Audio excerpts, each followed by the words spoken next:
ሰላም አለይኩም ወራህመቱላሂ ወበረካቱ። ሰላም ቤተሰብ እንዴት ናችሁ? ሰላም ናችሁ? እንዴት ከረማችሁ?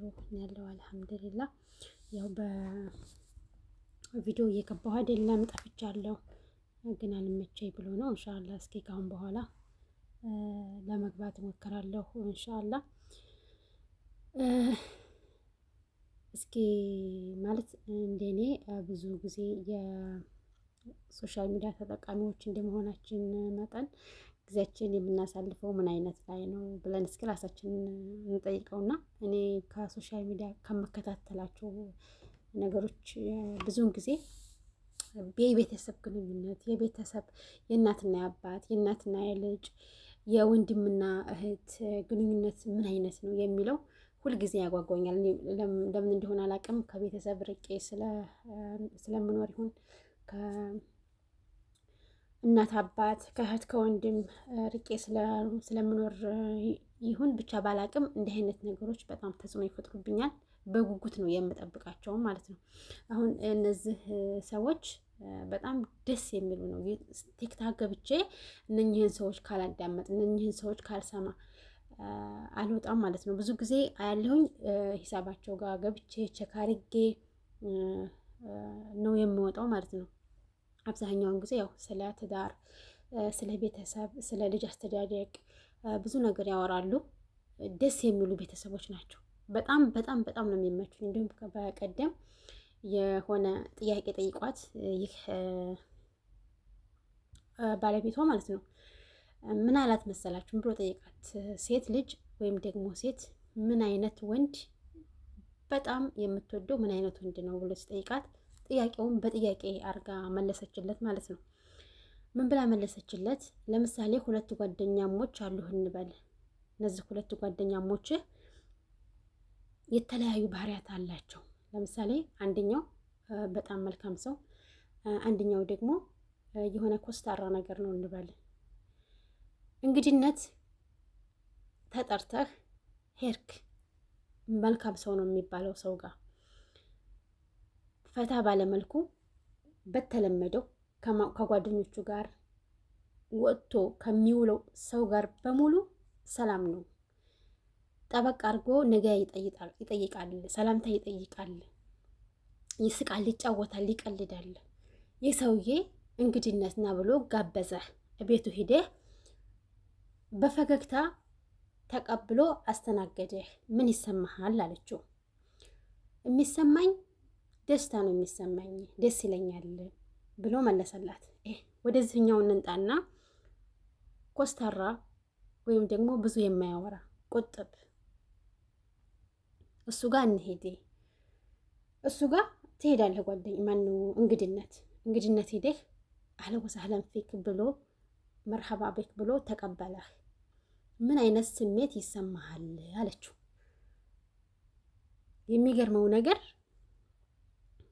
ከመጀመሪያው ስሜት በእጥፍ ይሄኛው ይሰማኛል። የዚህኛው ስሜት በጣም በእጥፍ ይሆናል። ለምን? ሰውየው ኮስተራ ነው፣ ብዙ አያወራም፣ ብዙ አይቀልድም፣ ከሰው ጋር ያለው ግንኙነት ቁጥብ ነው እና ነገሮቹን በቃ በራስ መተማመኑ ወንዳ ወንድ ነገሩ ስለሚያስፈራ ይሄንኛው አህለ ወሰህለን ብሎ ፈገግ ብሎ ከተቀበለኝ ይሄንኛውን በእጥፍ አድርጌ በእጥፉ ሆኖ ያስደስተኛል ብሎ መለሰላት ማለት ነው። በጣም ውስጤ ያለን ነገር ስለተናገረችልኝ እኔ በጣም ደስ ብሎኝ ነበረ ሳዳምጥ የነበረው ማለት ነው።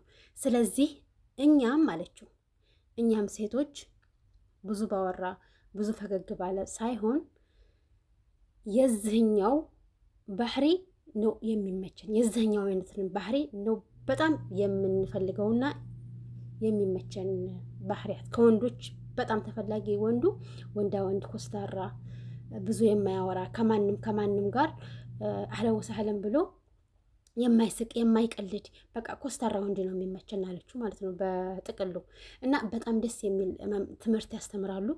አሁን ቅድም ላይ ነው ይሄንን ስክሪንሻት ላድርግ ወይ ብዬ አስፈቅጄ ነው በነገራችን ላይ ስክሪንሻት ያደረኳቸው። ያው ድምፁን ኮፒራይት ይዘኛል በሚል ነው ድምፅ ያልሰጠሁት ማለት ነው። ድምፅን የእነሱን የዘጋሁት። ምን ታወራለች መሰላችሁ? ላይ ልጇ ነው የምታዩት፣ ባለቤቷ ነው። እሷም ጥያቄ ይጠይቋታል ላይቭ ላይ ገብታ ማለት ነው። አንድ ትምህርት ይሆናል ብዬ ያሰብኩት ነገር ምን መሰላችሁ? ከልጆቻችን ጋር ያለው ከቤተሰቦቻችን ጋር ያለው ግንኙነት የኛ ምን አይነት ነው ማለት ብዙውን ጊዜ ሳስበው የእኛ ኢትዮጵያውያን ከቤተሰብ የተወሰነ ከቤተሰብ ጋር መደፋፈር ወይ እንደዚህ ጠበቅ ያለ ግንኙነት የለንም። እንዲሁም አንዳንድ ነገሮች ሊያወሩ ሲሉ ወይም ቡና ሊጠጡ ሲሉ እንግዳ ሊመጣ ሲል ምናምን ውጭ ውጡ ምናምን ነው የምንባለው እና የዚህ አይነት አስተዳደግ እነሱ ጋር የለም፣ አረቦች ጋር የለም። በጣም ደስ የሚለው ነገር እኔ የምሰራባቸው ሰዎች ብዙ ጊዜ ቆይቼባቸዋለሁ። ወላሂ ምን ልበላችሁ በጣም በጣም በጣም በጣም የሚያስቀና ቤተሰብ ነው። ማሻአላህ ተባረክ ረህማን አላሁመ ዚድ ወባሪክ። በጣም ደስ የሚል ቤተሰብ። አባትና ልጅ አይመስሉም፣ ጓደኛሞች ነው የሚመስሉት። አባቱ ከተኝቶ ከመጣ ተኝቷል አልተኛም አለ የለም ብሎ ቸክ ሳያደርግ እውነቴ ወደ ክፍሉ አይገባም። ወንዶቹ ልጅ ሁላቸውም እንደዛ ናቸው። አሁን እዚህ ጋር ምን ሲያወሩ ሰማሁ መሰላችሁ? ልጅየው በኮሜንት እናትን ልጅሽ ያጨሳል አልዋት ማለት ነው። ልጅሽ ያጨሳል ብለው እሷን ለማሸማቀቅ የሆነ ኮሜንት ጻፉላት። እሷን ምን አለቻቸው? ታጨሳለህ እየተባልክ ነው ታጨሳለህ ወይ ብላ በጥያቄ መልክ አቀረበችለት። እኔን ነው ብሎ የሆነ ስሜት ሲሰማው አዎ ልጄ ያጨሳል ብላ መለሰች። ወዲያው ማለት ነው ልጄ ያጨሳል፣ ግን ለምን አጨስክ ብዬ አካኪ ዘራፍ አልልም፣ አልልም። ልጄን አላደናገርም። ልጄ መብቱ ነው። አላህ ፈቅዶት እስካቆመ ድረስ ከጎኑ መሆን ነው ያለብኝ አለች ማለት ነው። ለምሳሌ አሁን እኛ እንደዚህ አይነት ነገር ያጋጥመን ስድብ፣ ጩኸት፣ ማማረር ምናምን ነው እኛ ጋር የሚከተለው። ግን ለምን እንደሆነ እኔ አልገባኝም ማለት ነው። ልጆቻችንን ወይንም ወንድሞቻችንን ቤተሰቦቻችንን ችግሮቻቸውን ቀርበን ከመከታተል ይልቅ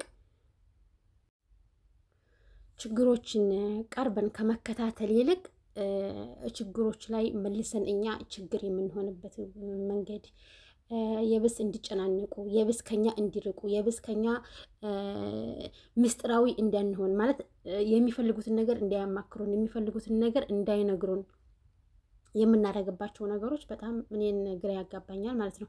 ይሄ ነገር አገራችን ላይ ቢለመድ በየአካባቢያችን ላይ ቢለመድ በጣም ደስ ይላል። አንድ ልጅ ለምሳሌ አሁን እኔ የምሰራበት ያጋጠመኝ ልንገራችሁ። ያው ተመልሼ ወደዛው ወደ ኔው አሰሪዎች መጣሁ ማለት ነው። አንድ ጊዜ ሸባቦች አሉ የምሰራበት። እንደ አጋጣሚ ሆኖ ሴትዮዋ እኔ ከመግባቴ በፊት እሷ ቀደም እያለች እንዴ ልምድ አድርገዋለች። የልጆቿን ዕቃ ፈትሻ ሰተርተር አድርጋ ትወጣለች ማለት ነው፣ ሸባቦች ስለሆኑ። አንድ ቀን እኔ ክፍል ከገባ ብዬ እሷ ሩጣ ወደ ሽንት ቤት ገባች። እንደሚያጨስ አታውቅም፣ እኔ ግን አውቃለሁ። ገባችና ሽንት ቤት ገብታ ጮኸች። ስትጮህ ምን ሆነሽ ነው ምናምን ነገር ብያት ለእኔ መልስ አልሰጠችኝም፣ ዝም አለች። ጮሃ የሆነ ነገር ደብቃ ወደ ክፍሏ ሄደች ማለት ነው። ከዛ ደግሞ ልጁ ምሳ በልቶ እየበላ ነበረ። እኔ ክፍሉን ስለማጸዳ ስለሚያውቅ ሄዴ ምሳውን በልቶ ጨርሶ ሄዴ ወደ ክፍሉ ሄዶ ያስቀመጠውን እቃ ሲያጣው ይሮጠ ወደ እኔ መጣ ማለት ነው። ከዛ ሲመጣ እቃ አስቀምጬ ነበር የት ሄደ አለኝ። እኔ አልገባሁም ሽንት ቤት፣ እናትህ ነበረች የገባችሁ፣ የሆነ ድምፅ አሰምታ ወጥታ ሄዳለች ምናምን ነገር ስለው ዛሬ አለቀልኝ ማለት ነው ብሎ ወንድሙ ጋር ተነጋገረ።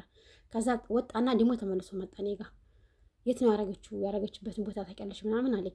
ኧረ እኔ አላውቅም፣ እዛው ሂድና ጠይቃት ምናምን ብዬ ገለመጥኩት ልጁን ማለት ነው።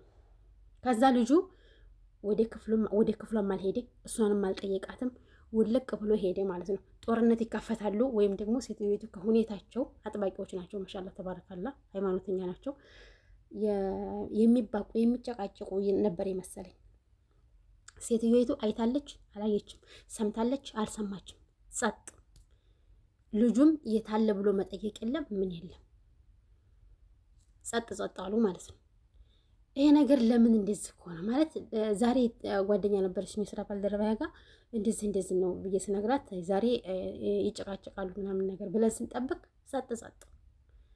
ከዚህ ምን ተረዳሁኝ እኔ አሁንች ሴት ስራ አለው ራሱን የቻለ ነው የማግባት ፍላጎት ስለሌለው ነው እንጂ ቤት አለው ሙሉ ነገር አለው ያሳካ ነው ማለት ነው። አሁንች ሴት ብጨቀጭቀው ለምን እንዳረክ ለምን ብትለው ከቤት ይርቃል፣ የብስ ሱሰኛ ይሆናል። ግን እሷ ምን አደረገች? ቀስ በቀስ አሁን በስነ ስርዓት እንደሚያጭስ ታውቃለች፣ እንዲያለበት ሱስ እንዳለበት ታውቃለች። ግን አትከታተለውም። እኛ ከሆን ግን ብዙ ነገሮችን እንቀባጣጥራለን፣ እንሳደባለን፣ ከኛ እንዲርቁ እናደርጋለን፣ ብዙ ነገሮች እናስመርራቸዋለን ማለት ነው። ሰውየው በሱስ ተጠምዶ እኛ ደግሞ ሌላ በሽታ እንሆንባቸዋለን ማለት ነው። አብዛኛውን ጊዜ ለምን እንደሆነ እኔ ሊገባኝ አልቻለም። እና እነዚህ ፋሚሊዎች የምትከታተሉ ሰዎች በጣም ደስ ይላሉ፣ ተከታተሏቸው። እኔም በጉጉት ነው የምከታተላቸው እላቸዋለሁ። በቪዲዮ ደግሞ ብዙ ጊዜ የምጠፋው ስለማይመቸኝ ነው። ፈኢንሻአላህ ከአሁን በኋላ ከተመቸኝ ለመዝለቅ እሞክራለሁ። ሰላም አለይኩም ወራህመቱላሂ ወበረካቱ።